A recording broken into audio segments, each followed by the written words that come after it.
Hard-hitting knockout artist, Yoenlis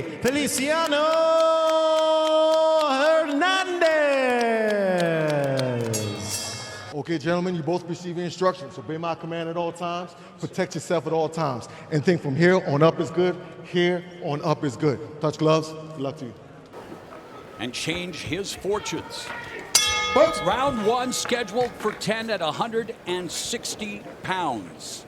With his Cuban compatriot, David Morrell, who of course will be headlining his first pay-per-view here in Las Vegas in that battle of undefeated light heavyweights coming up later tonight in a bona fide grudge match against David Benavidez.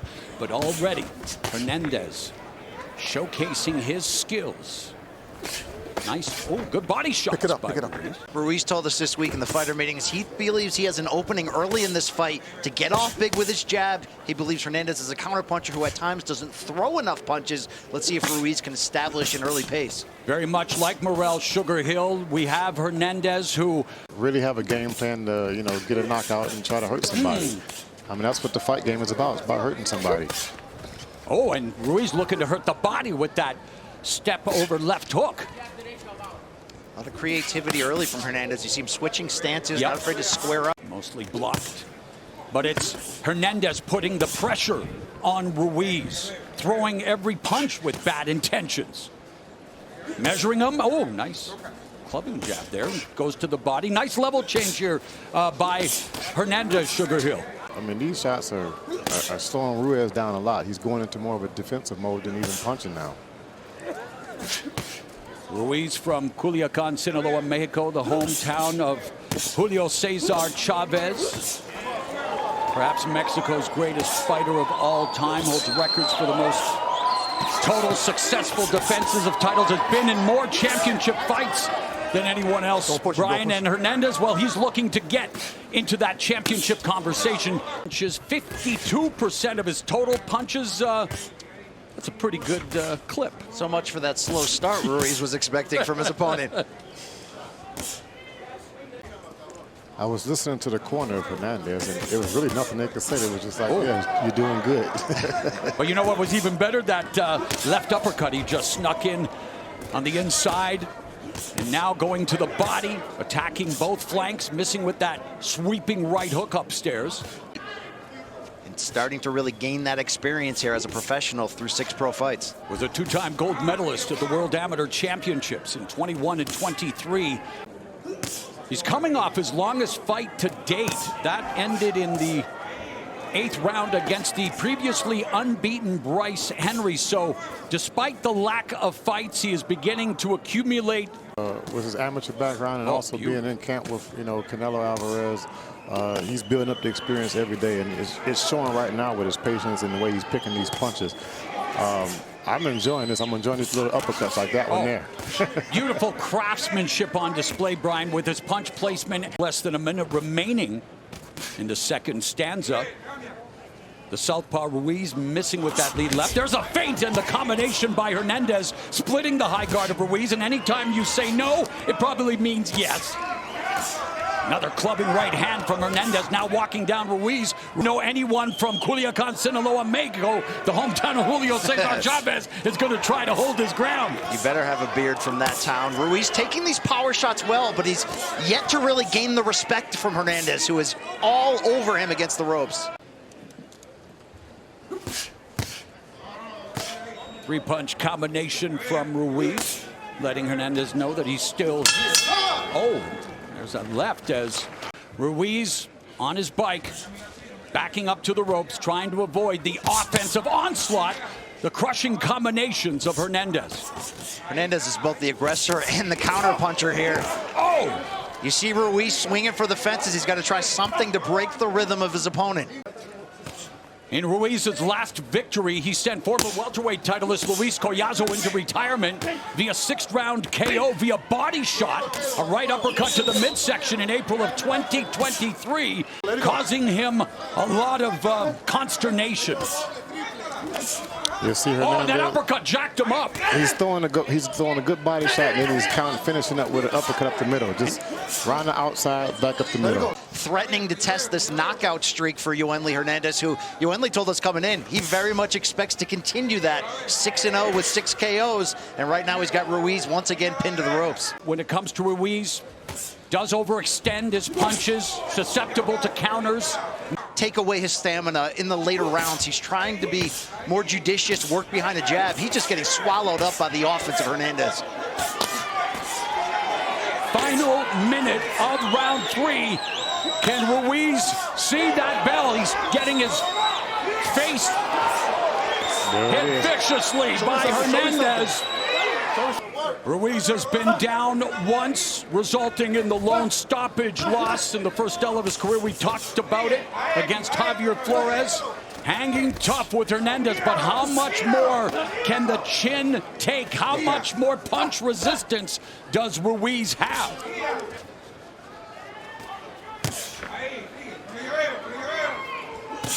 Final 15 seconds of the third round. Zone, Marvelous Marvin Hagler, Bernard Hopkins, and right now a division in state of flux. We've got the undefeated Jonabek, Alim Kanuli, but then again, try saying Mauro Domenico Antonio Ronaldo 5 times fast. We got Carlos Adames and Erislandy Lara, and yeah, Hernandez is knocking on the door of a title shot while trying to knock out Ruiz. With respect to Janabek, this is a division that is looking for a singular face. Hernandez has shown us a lot through 6 pro fights and matching himself tough, just like David Morrell. Undefeated, a lot of experience, and Morrell just dominated him. And Hernandez doing the same here. Adjustments that you would like to see Ruiz make, Sugar Hill, to try to get back into this fight, despite being a prohibitive underdog. Listen, it's funny you mentioned that, because I wanted to say that Ruiz's corner is doing a great job. I just heard Ruiz tell his corner, I'm trying to get him tired. I'm trying to wait for him to get tired. And his corner's like, no. I mean, I don't know where he gets this game plan. It's not going to last all night if that's his game plan, but his corner's trying to get him back into the fight. But Hernandez, that opportunity to place the punches and stay in the danger zone, really unfettered. Yeah, I'd like to see Ruiz establish a jab at some point. Basic point to keep Hernandez off of him. Hernandez so creative in the clinch there with those uppercuts. He's got good movement on his hooks from different angles. Hernandez unleashing another combination, pinning Ruiz to the ropes, uppercuts, hooks, another sweeping hook, trying to send Ruiz down to the canvas. Listen, Ruiz is doing good at some points. You can see when he started jabbing, he's effective and he slows down Hernandez. The only problem is Hernandez is a great counterpuncher. Starts jabbing and throwing punches, and he's getting caught clean, but he's getting caught just as clean as he is when he's standing there trying to block punches. Ruiz now bleeding from the mouth, gets his jaw jacked again by the uppercuts. Level change by Ruiz, trying to go to the body. High guard by Hernandez. This has been becoming, at the very least, a phone booth fight along the ropes. Not a situation where Ruiz has much room to get off of his shots, as you see him smothered by the power shots of Hernandez. I'm sitting here falling in love with Hernandez's head movement and the way he shifts his body into these punches. Oh, nice counter right by Hernandez upstairs as Ruiz that for 10 at 160. To close on that, Mo, when you have the type of fan base, respect his style and his attitude, and we're certainly looking forward to that fight later tonight. And Ruiz starting to respect the jab. And I'm sure he's already respecting the power of Hernandez. And while the stats don't tell the entire story, when you look at the numbers, it's... One punch can certainly change the momentum. It's just, can Ruiz find that? And that combination splitting the high guard of Ruiz. That high guard is leaky. Yeah, the high guard is it's a hole up the middle, and it's a hole up the middle, and there's 2 holes on each side too. So Hernandez is hitting all those spots. He is, and that is it. Referee Huggins has seen enough once. Angel Ruiz to survive to fight another day, and Yoenlis Hernandez moves to 7-0, 7 consecutive knockouts. It wasn't the highlight reel finish. Closed the show here in Las Vegas. You can see how Hernandez shifts into these punches here. He shifts into the left, throws a body shot, shifts back over to the right side.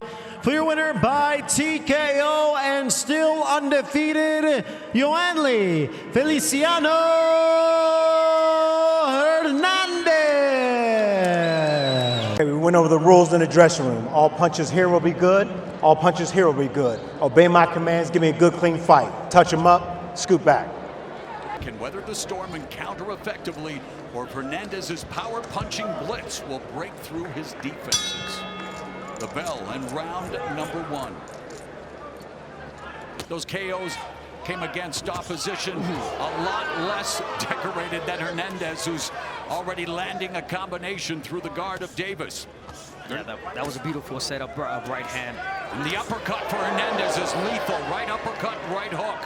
We talk about Davis being selective. He's only thrown 9 punches, has landed 1. Hernandez 12 for 62 here in the opening 3 minutes. Popping the jab through the guard of Davis. Downstairs and upstairs. Davis now with the jab of his own, but that stiff jab of Hernandez, and good defense by Hernandez as well. It really is all Yoenlis Hernandez, fluid combinations. Yeah, David needs to let that hand go, that jab. There it is, set up everything and that's behind his the jab. best punch for Davis, is that right hand.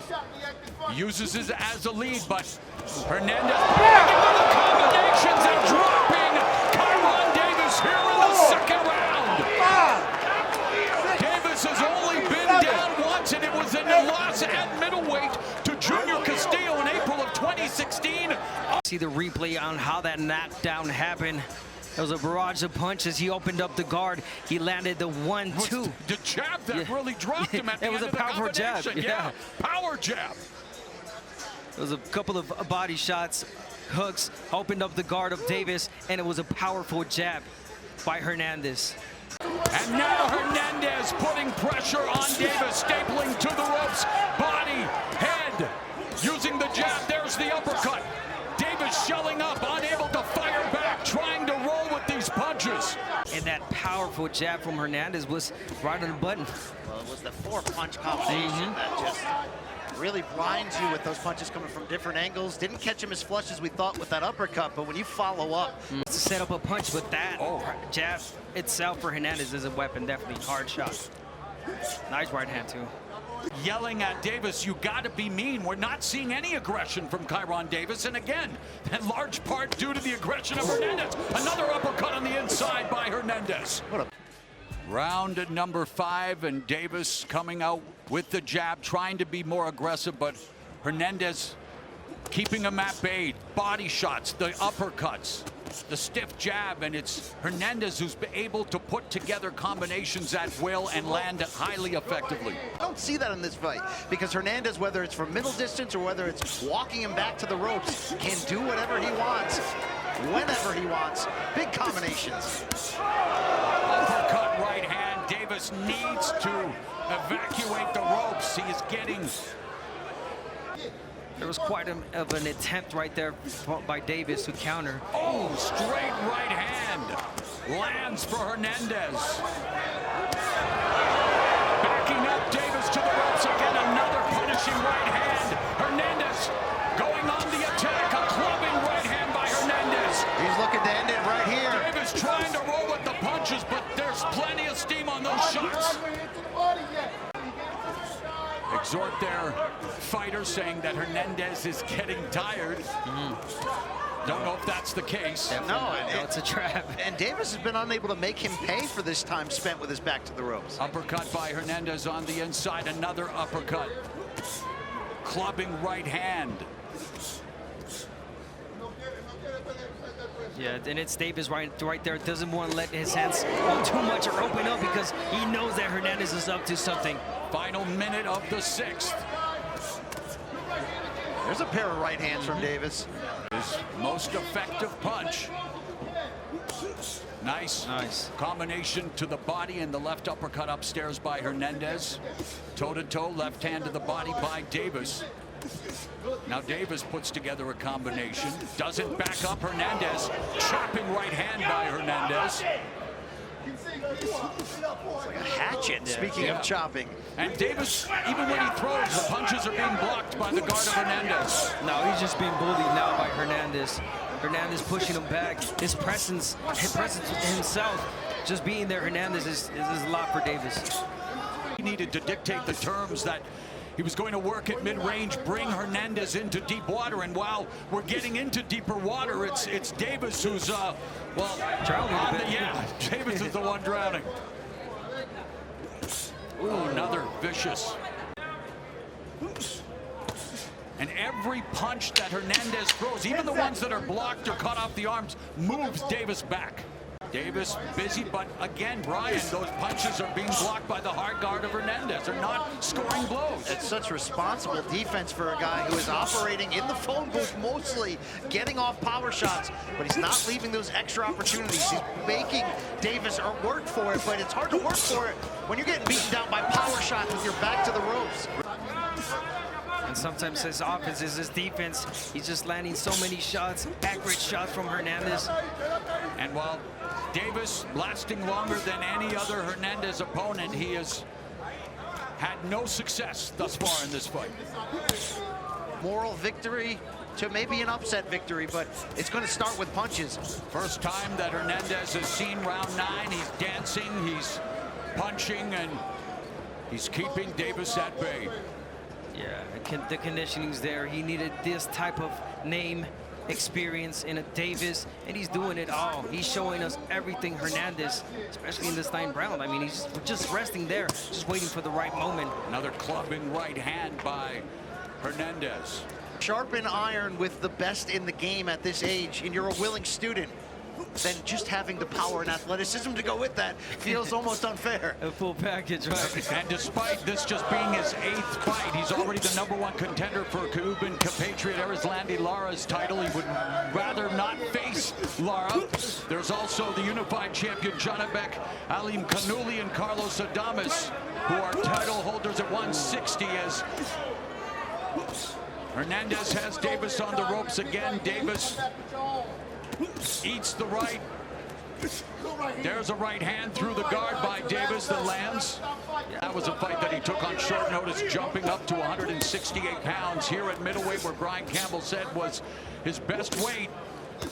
He's in double tough here against Yoenlis Hernandez for Kyron Davis. Look, middleweight, long time a glory division, can certainly use fresh blood and exciting newcomers. This is exactly what Yoenlis Hernandez is showing us he is. And Hernandez, a pressure fighter, aggressive fighter, volley puncher. He can box as well. And right now, just really landing every single shot. Wow. Davis throwing a lot more here in round 9, but still landing only 6 punches, while Hernandez landed 25. Of course, avoid being knocked out, but he has to go for the proverbial Hail Mary if he's to have any chance of winning this fight. And immediately Hernandez lights him up with a combination. And for Hernandez, who I'm sure would love to keep his knockout streak going. Hernandez into a brawl here, Mo. Middleweight average is 53 punches thrown per round. Yoenlis Hernandez averaging 72 punches a round. And there's Hernandez saying, stand right in front of me, let's do this. Just as I say that, he does the Max Holloway.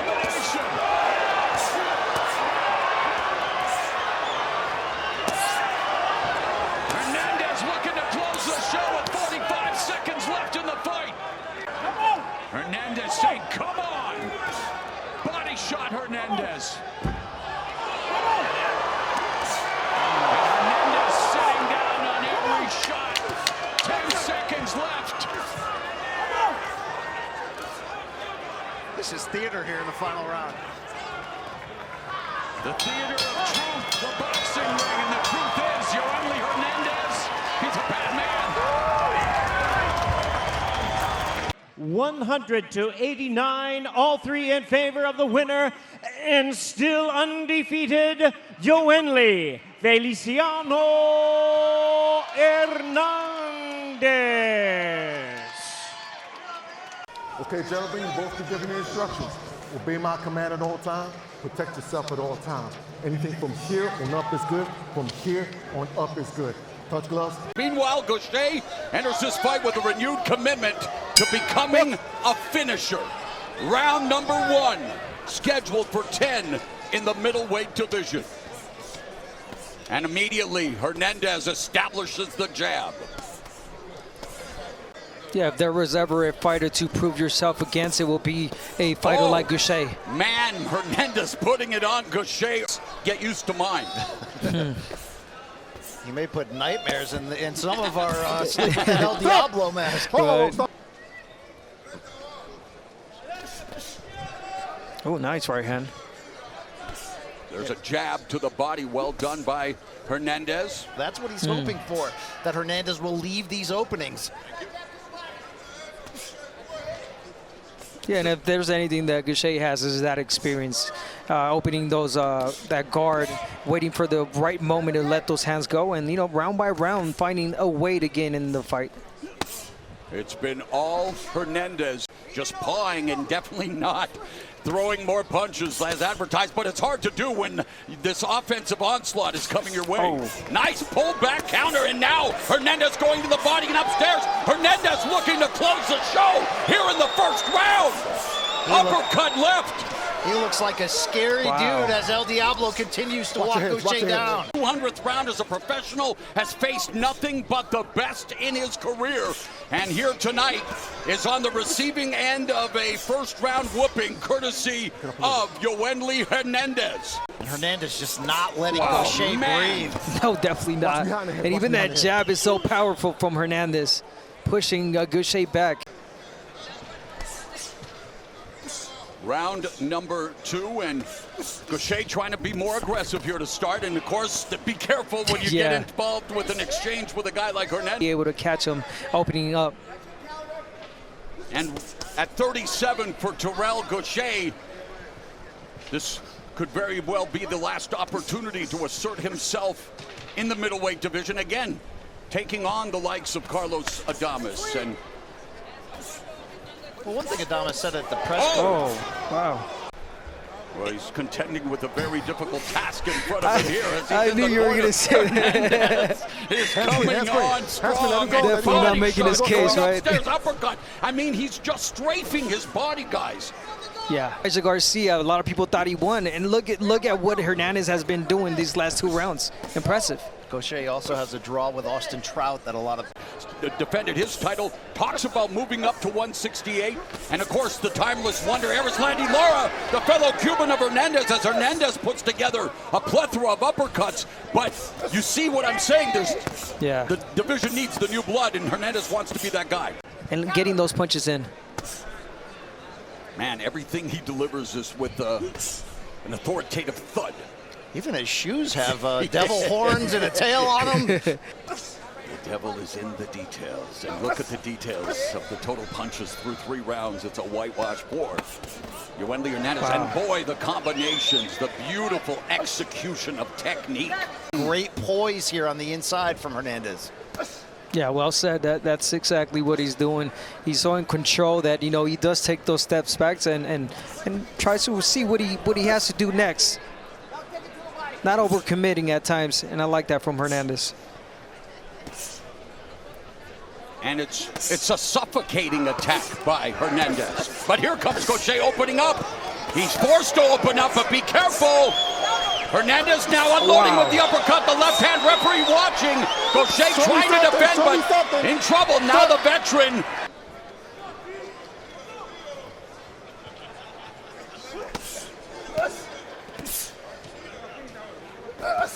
There Gausha with the 1-2, but we're looking at a middleweight in Yoenlis Hernandez. His footwork, his athleticism, his explosiveness, and then you have that length on top of it. Yeah. But look, if you're Gausha, you're trying to see if he'll slow down a bit, see if the openings will begin to be there. Hard to believe that will come true, but yeah, I think that's his best hope. We are set for the 4th round, and it has been all Yoenlis Hernandez. easier said than done. I know Gausha wants to open up, but as soon as he does, he gets caught. What adjustments can the veteran make? There's no footwork. There's no lateral movement. The jab throwing more, but you said it right. Every time he throws or opens up, it gives an opportunity for Hernandez to land. And he's a lot more faster than Gausha. So for Gausha, maybe the jab, use the entire ring, 1-2 punches. I mean, the fighter that we're known for Gausha, try to counter punch. I know easier said than done. Are you surprised at how easy Hernandez is making it look, Brian? I am, and it's the keeping up the pace that he is, the switching of stances to not allow an exit for a smart fighter like Gausha, and just putting Gausha in a spot where the only offense he's going to have is throwing with Hernandez, and that is a dangerous proposition. Man, Hernandez is just toying with Gausha right now. Man, heavy right hand in the... That's it, brother. Oh, wow. Whoa. Same referee, guys. Alan Huggins earlier tonight stopped to fight on the prelims. What are we doing here? Yeah, that's the second time tonight. Alan Huggins did that. And Let's see what he saw. This is not Hernandez's fault. He's No, doing no, what no, he's supposed to do, which is put on pressure, split the guard with big punches, but... Wow. Our referee stops the contest. He is the winner by way of technical knockout. He is still undefeated. And now the NABO and WBA Continental Latin American Champion, Yoenlis El Diablo Hernandez.